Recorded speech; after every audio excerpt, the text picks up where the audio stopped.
controlling the hips to make the pass.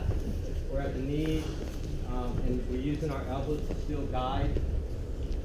There's nothing wrong at the right time. You know, if you're in these positions here, there's nothing wrong.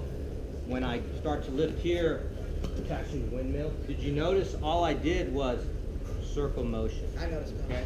Thanks, JJ. Can someone put a star by JJ's name up there for me? That's awesome. I totally noticed it. You are awesome. So that doesn't go away. So whether we're in tight in here inside, and I get that little space, I windmill in. So I can go right to the belt and go across and make the pass. From the knees, it's no different if I get the space. But I want to try to get above his knee. Okay, not above his knee towards his foot. I want to be above his knee, going back towards up his body to his hip. And the reason is because when I get this, I want to have a couple options. Just like double unders work here, right? Up, I can make the pass. So guess what? We can do the same from here. So same thing, I'm moving him, I roll him, so notice how his hips just came off the mat and his shoulders went up just for a second. That's when I can pull that and drop under, okay? So if I start feeling him like he wants to run and I can't keep up, sometimes I'll windmill in and then windmill in. Keep my chin down so he doesn't try to scissor choke me. And then I just suck his hips in. And then same thing, we're doing the same thing. Drop down, boom. Hand grabs this, drive the knuckles to the mat. The reason I want to drive my knuckles to his mat is if I just keep it here and I'm here, he's going to shrimp out and turn right back towards me, okay? If I have the knuckles, like I'm trying to do a knuckle push-up and he tries to shrimp, it's a lot harder. Go ahead and shrimp. It's a lot harder, okay? And what happens a lot of times is just what his hand did naturally, started pushing on me, right?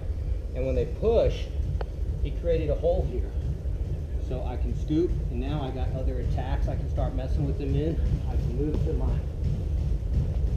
So he creates options for me that maybe otherwise would not have been created, or advantage that he won't get just for me taking my time, and instead of just placing my hand here and holding it, take the time to hold it down. And sometimes even if he gets that leg out first and I'm here, shrimp out.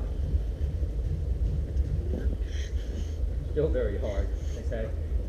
So there's a lot of advantage of using that kind of knuckle push up to post. And why I say knuckle push up to post, it's safer on your wrist too, as opposed to if I grab the material and put my wrist down on the mat, my palm down, then you're a little bit at risk. So let's think about this time.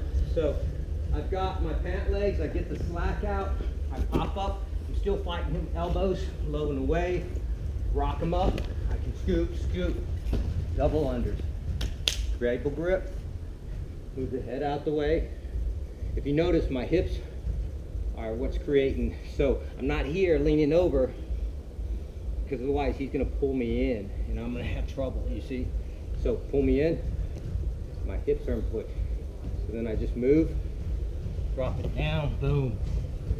Sometimes if he's faster than me and starts to scoot out, I'll just bring a leg back up like I'm reaching for that, and then I'll cup this.